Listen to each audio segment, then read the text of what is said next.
आज आप लोग जनाजा हुआ था, जो आप लोग वहाँ गए थे कि नहीं? आज जनाजे में आप लोग गए थे कि नहीं? क्या कहना आप कुछ तुम आईडी हम दे देंगे तुमको। नहीं गए। मेन बात ये है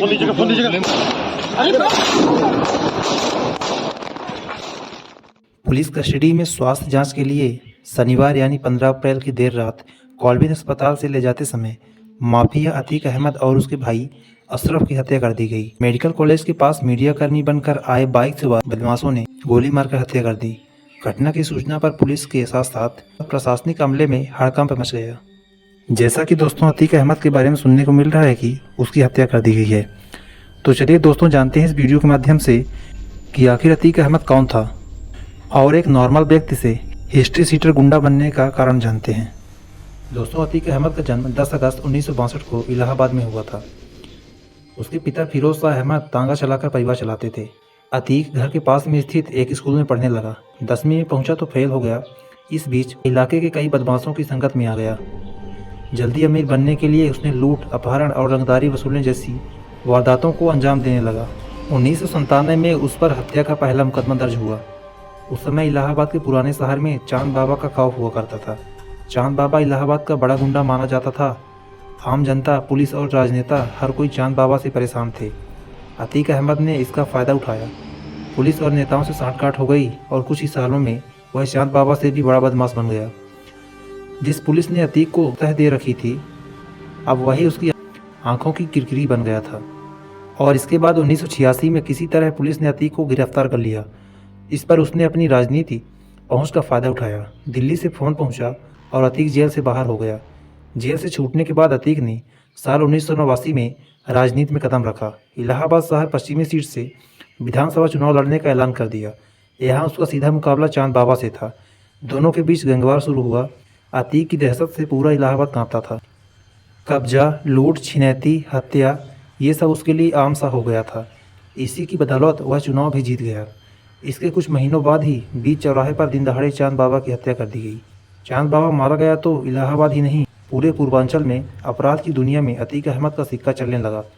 साल 1995 और 93 में भी अतीक निर्दलीय चुनाव लड़ा और वह चुनाव जीत गया। साल 1995 में लखनऊ के चर्चित गेस्ट हाउस कांड में भी उसका नाम सामने आया। साल 1996 में सपा के टिकट पर विधायक बना। साल 1999 में अपना दल के टिकट पर प्रतापगढ़ से चुनाव लड़ा और हार गया। फिर 2002 में अपनी पुरानी इलाहाबाद पश्चिमी सीट से 5वीं बार विधायक बना। 8 अगस्त 2002 की बात है, तब सूबे में बसपा का शासन था और मायावती मुख्यमंत्री थी।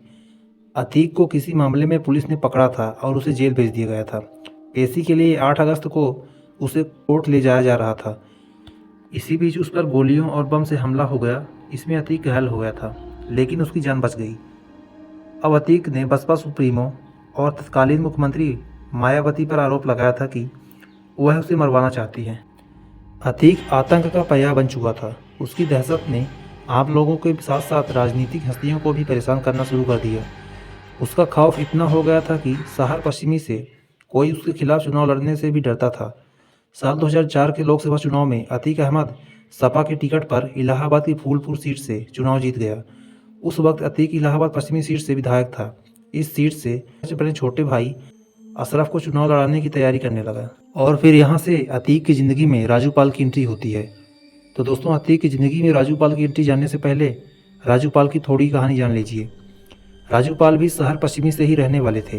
कहा जाता है कि उस वक्त राजू पर भी लूट, छिनैती जैसी घटनाओं में शामिल होने का आरोप लगता था। कहा तो यह भी जाता है कि वह एक समय अतीक अहमद का खास था, लेकिन बाद में दोनों के बीच खटपट हो गई। 2002 में राजू ने भी राजनीति में एंट्री कर ली। इसके बाद से दोनों के बीच दुश्मनी शुरू हो गई। फिर 2004 में जब अतीक अहमद फूलपुर से सांसद बन गया तो इलाहाबाद शहर पश्चिमी सीट से उसके छोटे भाई अशरफ ने चुनाव लड़ा। अशरफ के खिलाफ बसपा ने राजू पाल को टिकट दे दिया। राजू पाल इस चुनाव में जीत गया। विधायक बनने के 3 महीने बाद 15 जनवरी 2005 में राजू पाल ने पूजा पाल से शादी कर ली। शादी के ठीक 10 दिन बाद 25 जनवरी 2005 में राजू पाल की हत्या कर दी गई। इस हत्याकांड में अतीक अहमद और अशरफ का नाम सामने आया। इसके बाद हुए उपचुनाव में बसपा ने राजू की पत्नी पूजा पाल को प्रत्याशी बनाया, लेकिन वह हार गई। अशरफ चुनाव जीत गया। हालांकि 2007 में हुए उपचुनाव में पूजा पाल जीत गई। साल 2007 तक अतीक आज़ाद था। तब सरकार समाजवादी पार्टी की थी, लेकिन इसके बाद से उसका बुरा वक्त शुरू हो गया। साल 2007 में मायावती सत्ता में आई और सत्ता जाते ही सपा ने अतीक को पार्टी से बाहर निकाल दिया। उधर मायावती ने ऑपरेशन अतीक शुरू किया। 20,000 का इनाम रखकर अतीक को मोस्ट वांटेड घोषित कर दिया। अतीक अहमद पर 100 से ज़्यादा आपराधिक मामले दर्ज हैं, जिनमें हत्या की कोशिश, हत्या, किडनैपिंग, रंगदारी जैसे केस हैं। उसके ऊपर 1989 में चांद बाबा की हत्या, 2002 में नरसम की हत्या, 2004 में मुरली मनोहर जोशी के करीबी भाजपा नेता अशरफ की हत्या, 2005 में राजू पाल की हत्या का आरोप है। 2012 का विधानसभा चुनाव भी अतीक ने लड़ा लेकिन हार गया। उसे राजू पाल की पत्नी पूजा पाल ने हरा दिया था। 2014 के लोकसभा चुनाव में भी उसने समाजवादी पार्टी के टिकट पर श्रीवस्ती सीट से चुनाव लड़ा, लेकिन भाजपा के दद्दन मिश्रा से हार गया। दिसंबर 2016 में मुलायम सिंह ने 2017 विधानसभा चुनाव के लिए अतीक को कानपुर कैंट से टिकट दिया। अतीक 500 गाड़ियों के काफिले के साथ कानपुर पहुंचा। उस वक्त अतीक का ये काफिला सुर्खियां बना था। इसी बीच पार्टी के अध्यक्ष अखिलेश यादव बने। अतीक को पार्टी से बाहर निकाल दिया। सीआर्ट्स कॉलेज मामले में हाई कोर्ट ने अतीक को गिरफ्तार करने के आदेश दे दिए। फरवरी 2017 में अतीक को गिरफ्तार कर लिया गया। हाई कोर्ट ने सारे मामलों में उसकी जमानत कैंसिल कर दी। इसके बाद से अब तक अतीक जेल में ही था। इसके बाद 2019 में आम चुनाव में जेल से भी वाराणसी सीट पर मोदी के खिलाफ चुनाव लड़ा। इस बार फिर जमानत जब्त हो गई और फिर साल 2017 में यूपी के नए सीएम योगी आदित्यनाथ बने। फूलपुर सीट से सांसद रहे केशव प्रसाद मौर्य डिप्टी सीएम बने। उन्हें फूलपुर की सीट छोड़नी पड़ी। सीट पर उपचुनाव की घोषणा हुई। जेल में बैठे अतीक अहमद ने निर्दलीय चुनाव का फॉर्म भर दिया, हालांकि फिर से हार मिली। इसके बाद 2019 के आम चुनाव में जेल से ही वाराणसी सीट पर मोदी के खिलाफ चुनाव लड़ा। इस बार फिर जमानत जब्त हो गई। योगी के सीएम बनते ही अतीक के खिलाफ कई मामलों की जांच शुरू हो गई। इसके बाद से लेकर अब तक अतीक की 1600 करोड़ रुपए की ज़्यादा से गैरकानूनी संपत्तियों पर बुलडोजर चल चुका है। पुलिस कस्टडी में स्वास्थ्य जांच के लिए शनिवार यानी 15 अप्रैल की देर रात कॉल्विन अस्पताल से ले जाते समय माफिया अतीक अहमद और उसके भाई अशरफ की हत्या कर दी गई। मेडिकल कॉलेज के पास मीडियाकर्मी बनकर आए 22 सवार बदमाशों ने गोली मारकर हत्या कर दी। घटना की सूचना पर पुलिस के साथ साथ प्रशासनिक अमले में हड़कंप मच गया।